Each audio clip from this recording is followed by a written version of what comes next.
Welcome, my name is Renee Sorbonne, Managing Director of Dermal Systems. In this video, I'm going to show you how to disassemble the Observ skin diagnostic device. Once you have analyzed your client or clients, you are ready to disassemble it if you need to take it anywhere. So, you're just going to rewind, put everything back where you found it. So, iPad visor, if you have the 520, which almost everybody does. Okay, in the front, zip it up, gather your manuals and your reference guides. It also goes in the lid. Ready to go night-nights. All right, we have to take the cover off.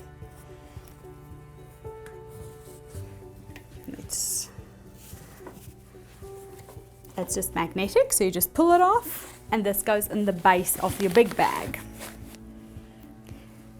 Next, remember to unplug your device before you lift the Observ off, and you also have to remove the chin strap right here. Okay, just put your chin strap down for a second and lift the Observ head off.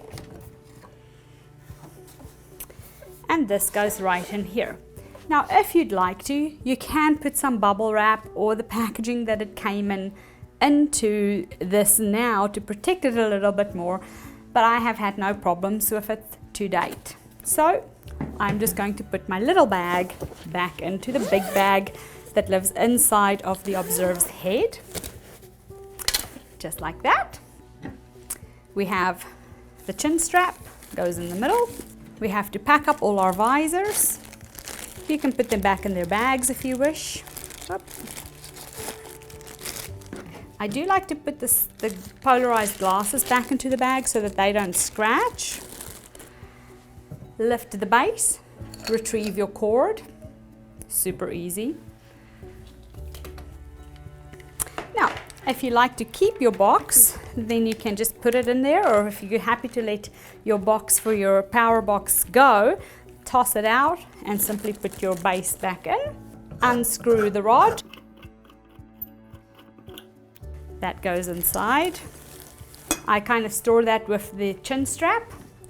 Last but not least, your base, upside down, and you'll see it's a perfect fit. Zip it up. Ready to go, and I am off to wow the next crowd with the Observ.